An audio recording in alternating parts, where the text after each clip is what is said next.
Hi, my name is Dreher Shipley. Today we're going to be doing a voice analysis for a Fortune 500 company called Spectre Energy.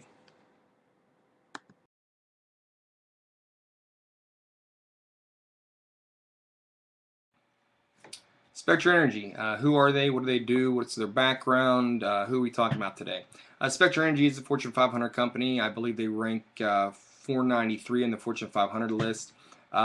Their industry is energy. They are mainly in the natural gas and oil side of the industry. They don't deal with any electric or anything like that, but mainly in the natural gas, actually. They have large transmission natural gas lines, store natural gas storage. They do have some assets that are oil transmission and some oil storage. Um, for a long time, Spectre Energy, they made their money and they made their name off of flowing gas out of the Texas Eastern pipeline from the Gulf of Mexico. Now, with the change of the dynamics of the United States, and especially largely around where we live up here in this area right here, what is considered the Marcellus Shale area, they happen to have one of the largest infrastructures right going through the Marcellus Shale area. So right now, what major focus on for Spectre Energy is actually getting this gas here in the Marcellus Shale and shipping it back down south or up to the northeast through the maritime systems and some other their assets. That's very unheard of over the last couple years for Spectre Energy. They were always used to pulling gas out of the Gulf of Mexico and bringing it up north. But with this large new source of natural gas, they are one of the major players in the games now. Um, we talked about some of the major players in the games. Some of their biggest competitors and other industry peers: Kinder Morgan, Williams Corporation. Where do they sit at comparatively? Kinder Morgan has about 14,400 employees. They bring about $14 billion in revenue. Williams comes in about 6,500 employees. And they have about $7.4 billion in revenue. Spectre Energy is one of the smaller of the larger groups, with 6,000 employees and $5.2 billion in revenue. Spectre Energy started off in 2007. They actually split off from a company called Duke Energy. Duke Energy had assets in electric and natural gas, and they decided to split the company into two. Duke went their way, continued with electricity, and then the newly formed Spectre Energy took all the natural gas assets and continued today. With the asset map, though, they are continuing to grow. On their website, they have some major developments coming down here to the south and all over the United States.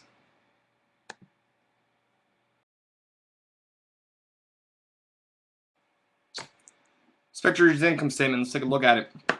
Here we take a look at Spectre Energy's income statement for 2013, 2014, 2015. Made the baseline 100% of the operating revenues, so everything else is a component from there. Let's look at some highlighted points here from 2013, 2014, 2015. Operating revenues, 5.5 billion in 2013, up to 5.9 billion in 2014, and back down to 5.2 billion dollars in 2015.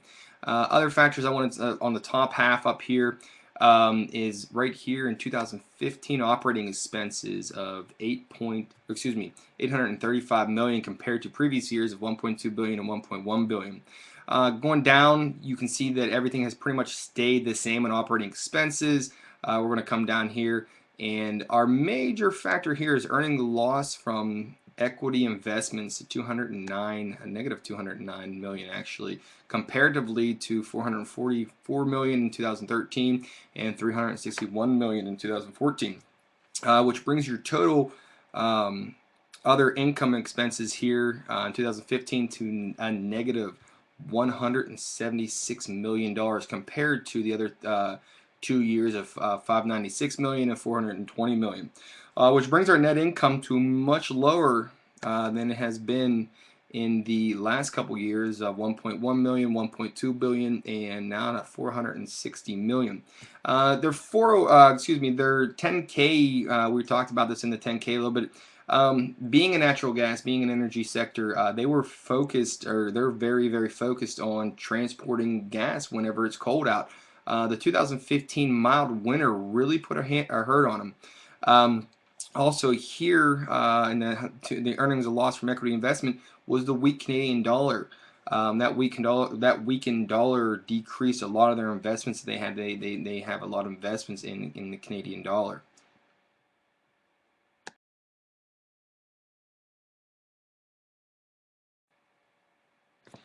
Spectra Energy's profitability. Let's take a look at Spectra Energy's profitability across 3 previous years and with 2 peer group competitors.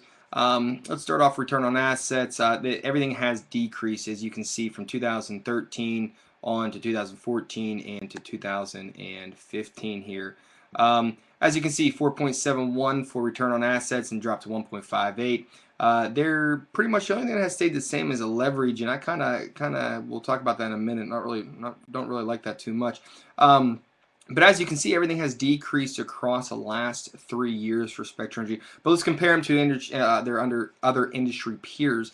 Return on assets, 1.58 compared to Kinder Morgan's 0.92, and a negative on Williams. Williams actually showed a negative net income for 2015.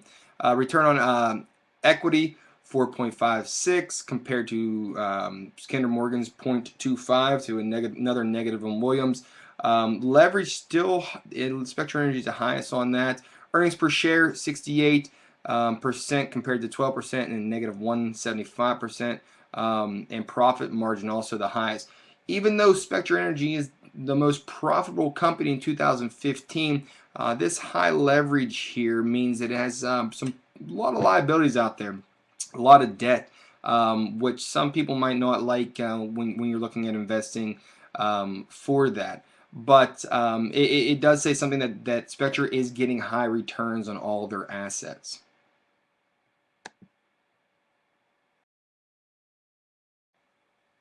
Let's take a look at the stock comparison of Spectra Energy, Kinder Morgan, Williams, and the S&P 500. We did a 5-year stock comparison to year to date in 2016. So this is up through almost the end of the third quarter in 2016. Some major things. The S&P 500 is here in the orange, Kinder Morgan in the red, Spectra in the blue, and Williams in the green. I want everyone to notice that there is a major drop off right here for energy sector for these three at the end of 2015. That's that weak Canadian dollar. That is that cold or mild winter. That is a low oil prices. Spectra Energy with natural gas is actually affected by the oil prices out there. They're correlated together. So when the cost of the oil dropped, then the cost of natural gas will also drop. But up until that point there, they did rebound nicely in the first 3 quarters of 2015. Almost back up to industry average with the S&P 500. Now I want to go to an excerpt from the 10K. This is out of their 10K for the end of 2015, and this doesn't hold much water, but I do want to show the return on investment here.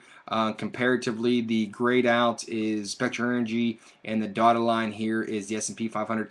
The return on investment is if they would put dividends back into the stock price. But as you can see, it was lower at the end of 2015 due to that low stock price. With that rebound in 2016, those should come back together. So the S&P 500 and Spectra Energy across the last 5 years, almost go hand in hand, and Spectra Energy might come out ahead a little bit when we finish this year out.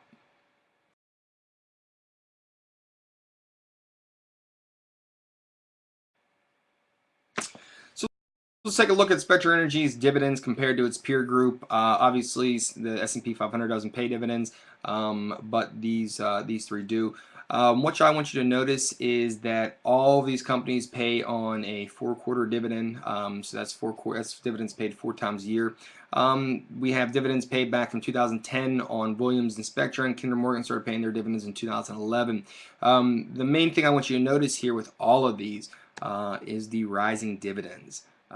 Every company has rising dividends. Every quarter they've been able to increase their dividends. That's very impressive to me. Their average dividend yield here, actually this dividend yield was the average stock price for every day that these dividends were paid out divided by that quarter's dividend, not the year, but that dividend. So what this is saying is when you get paid that dividend, what percentage of that dividend that dividend yield you're getting back for your market price. Spectra Energy is almost at 1%. Kinder Morgan was the largest at 1.1%, and Williams was a little bit lower at 0.97%.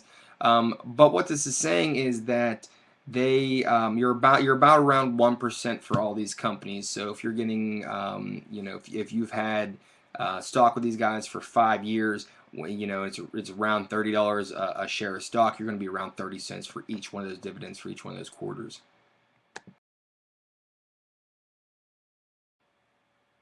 Spectra Energy, final assessment.